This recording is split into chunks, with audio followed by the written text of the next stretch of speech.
श्रीराम जय राम जय जय राम. नमस्कार. आज दिनांक 15 जून. आजचा विषय आहे मी फक्त एका नामातच आहे. मनुष्य कितीही मोठा असला, उत्तम पुराण आणि प्रवचन सांगणारा जरी असला, तरी तो जर नामात राहत नसेल किंवा त्याच्या संगतीत परमेश्वराचे प्रेम लागत नसेल, तर तो कदापिही संत म्हणून समजला जाणार नाही. संतांचे नातेवाईक संत असतातच असे नाही. आपण नोकरी केली तर आपला मुलगा नोकरी करीलच असे काही नाही. तसेच जो भगवंताचा आहे त्याचा मुलगा भगवंताचा असेलच असेही नाही. संत जरी झाला तरी त्याने 4 माणसांसारखेच वागावे. काहीतरी वागणे हे संतांचे वागणे नव्हे. अत्यंत निर्भयता हा संतांचा पहिला गुण होय. कारण सर्व ठिकाणी मीच आहे ही भावना झाल्यावर भयाचे कारणच उरत नाही. साधूच्या अंतःकरणामध्ये भयाचा संकल्प नसल्यामुळे वाघ, सिंह, साप त्याला त्रास देत नाहीत.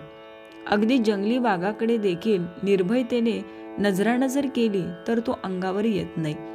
शिवाय साधूंच्या शुद्ध अंतःकरणाचाही त्याच्यावर परिणाम होतो. अशा रीतीने संतांच्या अंतःकरणाची प्राणी मात्रांना सुद्धा जाणीव असते. अशा संतांचा सहवास मिळणे ही फार भाग्याची गोष्ट आहे. परमेश्वराचे प्रेम लागणे किंवा सतत मुखात नाम येणे हेच संतांच्या संगतीत राहून साधायची असते.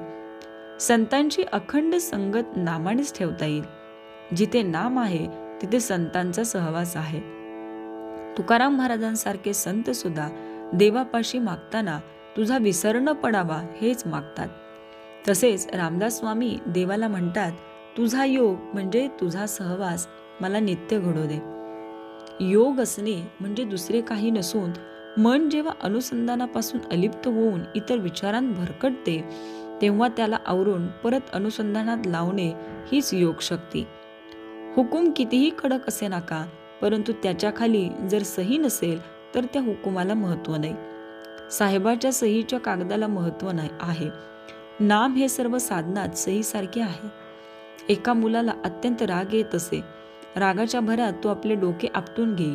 त्याला मी सांगितले, रोज स्नान झाल्यावर आपल्या पोटावर गंधाने रामनाम लिहून ठेव आणि ज्या ज्यावेळी राग येईल त्या त्यावेळी त्या नामाकडे पहा. आणि त्या प्रयोगाने त्या मुलाचा राग आपोआप शांत झाला. खरोखर नामात किती प्रचंड शक्ती आहे. अनुभव घेऊनच पहा. मी आजपर्यंत सर्वांना नामच सांगत आलो आहे. मी इथे नाही, मी तिथे नाही, मी गेलो नाही, मी जात नाही. मी फक्त एका नामातच आहे.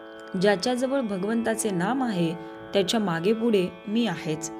तात्पर्य, तुम्ही भगवंताचे नाम घ्यावे, या पलीकडे सत्य सांगतो मला कसलीही अपेक्षा नाही.